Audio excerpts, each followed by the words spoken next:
There's war crimes being committed by the Russians. Or something like that. I don't fucking know at this point. But what does Putin have to say about all this stuff? He says that Russia will triumph in Ukraine. Yeah, that's probably what he should be saying, okay? Because there's more sanctions and more calls for investigations into these theoretical war crimes and probably some more false flag events that are happening as well. And we'll get into that. You guys probably already know from the thumbnail, but the fucking world is screwy, so let's just have a laugh. President Vladimir Putin on Tuesday said that Russia would triumph in its conflict with Ukraine, delivering his first remarks in several days about the weeks-long war. Yeah, exactly. It just kind of seemed like it all disappeared. Imagine that when it's out of the headlines. A regional conflict just doesn't really seem all that important when it isn't being blasted by mainstream media.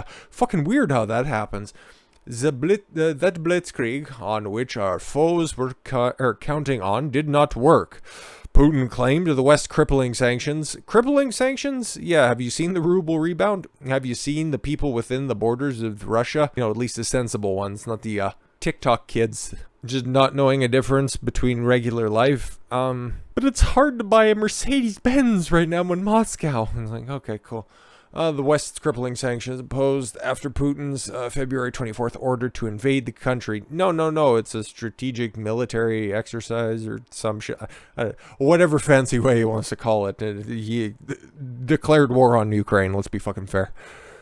Alongside a state-run media outlet, according to state-run media outlet TASS. Right, yeah, you can't watch or listen to any of that because it's all been banned in the Western world because we like open and honest dialogue, right? Putin made those comments alongside Belarusian President Alexander Lukashenko, an ally at Vachonsky Cosmodrome in Amur region.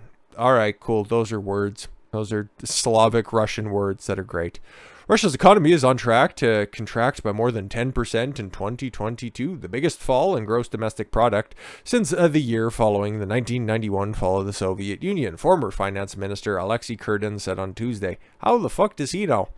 Because I remember those same experts, because this is, for all intents and purposes, that's what this asshole is. Their economy is going to it's going to tumble any day now. The sanctions, they're crippling, and it's going to be terrible. Oh, wait, it just rebounded in record time? Fuck. But he told Reuters, so that means that his opinion is super valid. Russia is facing soaring inflation. Are they? And capital flight while grappling with a possible debt default following the sanctions. Again, there's a lot of weasel words in there. Grappling with a possible debt default, maybe, potentially, but people still need to keep the lights on. They still need that Russian natural resource reserve that Europe is all too willing to tap. And if not them, China and India. So they're going to be fine. It's the West that should be a little bit more leery, but they've already bought hook, line, and sinker and all this stuff. Ukraine can do no wrong and Russia bad. Putin, who had been ubiquitous on Russia television in the early days of the war, had largely retreated from the public's view since Russia's withdrawal from northern Ukraine this month. Withdrawal or pare down. But then, no, their assault on eastern Ukraine is ramping up as well as troops move from the north. Yeah, exactly. Like what they said they were going to do. Imagine that. The propaganda is fucking strong.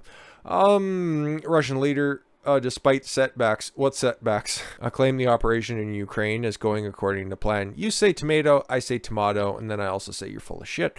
Saying that the collision with Ukraine was inevitable due to the nationalistic factions operating within the country. Nice segue that we have here, actually, because according to the Pentagon, you can't make this shit up. You literally can't make this up, okay? Pentagon partners working to verify Azov Regiment, the Azov Battalion, you know the ones we mean, reports that Russia used poisonous substance in Mariupol.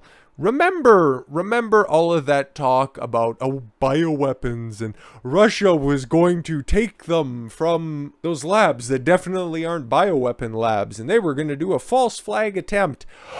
Imagine that! It's almost like it's directly on time. Putin comes out and he makes a statement, and then all of a sudden, literally, the neo-Nazis come out and say, oh yeah, we've seen a chemical attack. Don't worry about it, though. You guys should investigate it so that you can come in and fight our battles for us. And Sieg Heil, comrade. United States, United Kingdom, and Australia have said that they are working to verify unconfirmed reports on social media.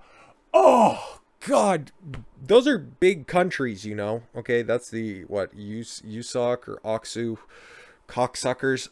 They're the ones who are taking this shit seriously. Off of Twitter reports, those are the same ones which, what was that city that was apparently decimated? And, oh my god, war crimes are going to be happening anytime soon. Putin's going to get charged with war crimes. How is that fucking borne out so far? Or the reports that, oh my god, it's so sad, there's a Ukrainian lady who wrote in marker on her back and perfectly legible writing about if she died, where to bring her body back so that they find her kids. It's like, yeah, okay, cool. I couldn't imagine be that emotionally driven, that fucking dim to believe any of those reports that are coming out. But here we are. You got the US, the UK, and the prison colony known as Australia saying that we're going to verify reports that there is a just about on time poisonous substance in Mariupol that was released by Russians, according to Nazis. What? Fucking honk. I should be doing this video with a fucking rainbow wig on my head. The Azov Regiment, a neo-Nazi unit of the National Guard of Ukraine. Oh, but it's only 1,000 neo-Nazis. Don't worry about it. Sure thing, even though they've trained 17,000 soldiers since 2017. Those are numbers you can verify. Said on Telegram that Russia used a poisonous substance of an unknown origin. Nice vague claims. In the port city. Now, the regiment has been defending war-torn Mariupol, a strategic port in the city of Azov Sea, and would provide Russia a land corridor to Crimea if captured since the control of the pro-Russian separatist forces in 2014. Now, some people of Crimea who didn't want to be a part of that shitty fucking country any longer, but we're just splitting hairs, right? Russian occupation forces used a poisonous substance of unknown origin against Ukrainian military and civilians in the city of Mariupol, which was dropped on an enemy unnamed aerial vehicle. The Azov Regiment posted on April 11th in betwixt a bunch of spicy Hitler memes saying only 9 days left until the return of the Führer. The victims have respiratory failure, vestibular atcatic syndrome. Okay. I'm sure I butchered the pronunciation of that, but then again, they butchered the interpretations of these facts. Consequences of an unknown substance are being clarified. Well, if you want to know what was dropped there, theoretically, if anything was actually dropped, all you need to do is just go to the biolab that's just up the road. The regiment didn't say that chemical weapons had been used. It's heavily implied, let's be fair. But Ukrainian MP Ivana, whatever, this cunt, with the European Solidarity parties... Oh, literally, you can't make this up. A bitch who's an MP for the European Solidarity Party, fucking globalist party. Big think on this one. Said on Twitter that the regiment claimed the victim was experiencing respiratory failure. The substance is most likely chemical weapons. There you go. There you go. They told you it was going to happen a couple of weeks ago, and guess what? Right on fucking time, just before Easter, I'm pretty sure I made said prognostication. Ukrainian President Vladimir Zelensky, in a video addressed to which awards ceremony on Monday, didn't say whether chemical weapons had been used in Mariupol, but he was talking with Nazis. But it's alright, I'm Jewish. But said of the claims that we treat this with the utmost seriousness. Yeah, so verify that it's poisonous. Verify that it actually fucking happened. And I don't know, get a third-party affiliate to go in there that's not of a fascistic tendencies, to go in there and just, I don't know, survey the place if it exists. Aide to Mariupol's mayor, I'm not fucking even bothered trying that, separately highlighted that the reports had not been verified.